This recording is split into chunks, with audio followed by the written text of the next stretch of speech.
These are three of my most popular joysticks. I wanted to give you an opportunity to see the size differences between them so you get a better idea based on your needs.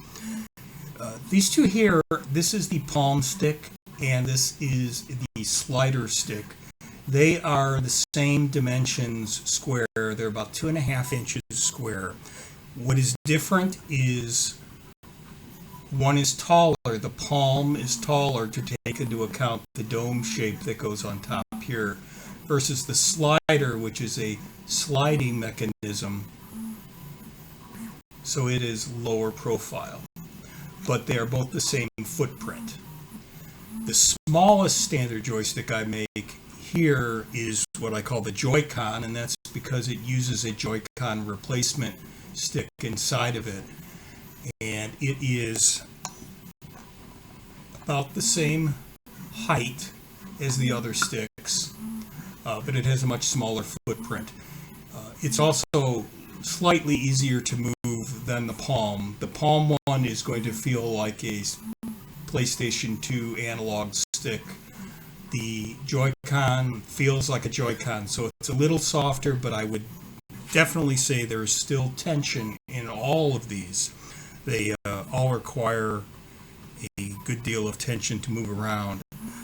So what has happened over time is I had requests from musicians to make a joystick which stays in position. So these will stay in whatever position you leave them. So they are not centering. It uses the same mechanism as the Alps PS2 version, except the centering spring has been removed. So it means it doesn't center, so that's important, especially for gamers. But it does mean that it requires a very light touch to move around.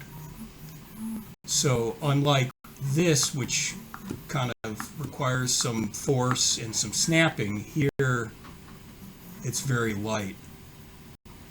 So I originally, again, made this for musicians, but I had gamers asking, hey, can you do this for gaming? And the answer is yes. I can program this one as a gaming joystick.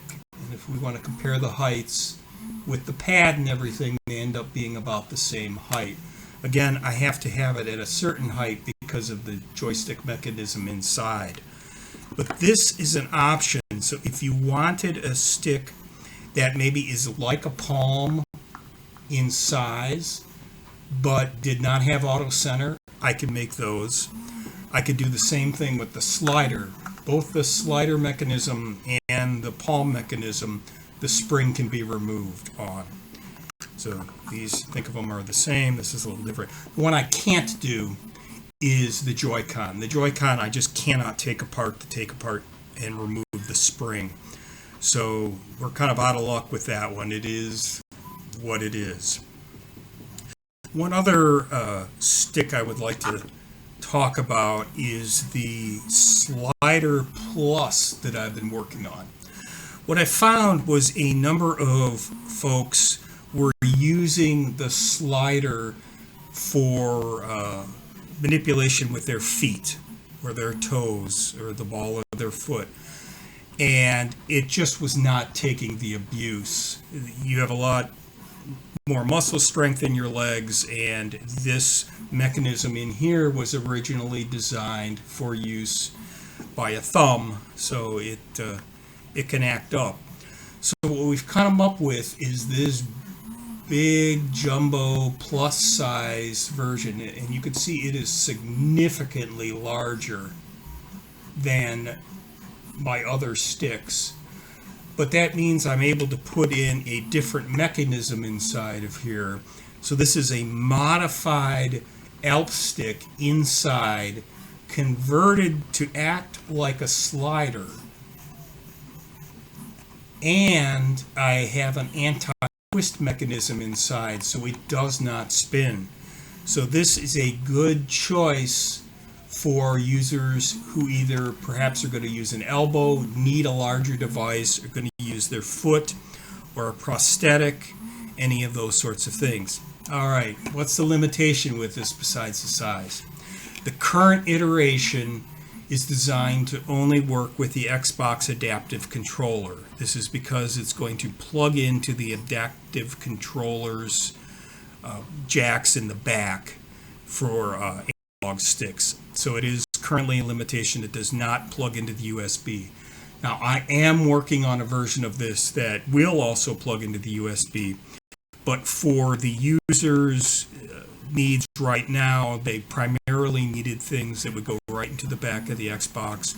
It reduces the costs and the parts counts. This is a lot more mechanical than these. A lot more mechanical, bigger prints go into here. I have not listed this one for sale yet as of May the 1st because it is out in beta testing. It is with about 5 or 6 different people, and they are testing it out in the field and getting me feedback. Once I get their feedback and determine that this is a viable, helpful, non-annoying joystick, this will be available. So that is coming soon.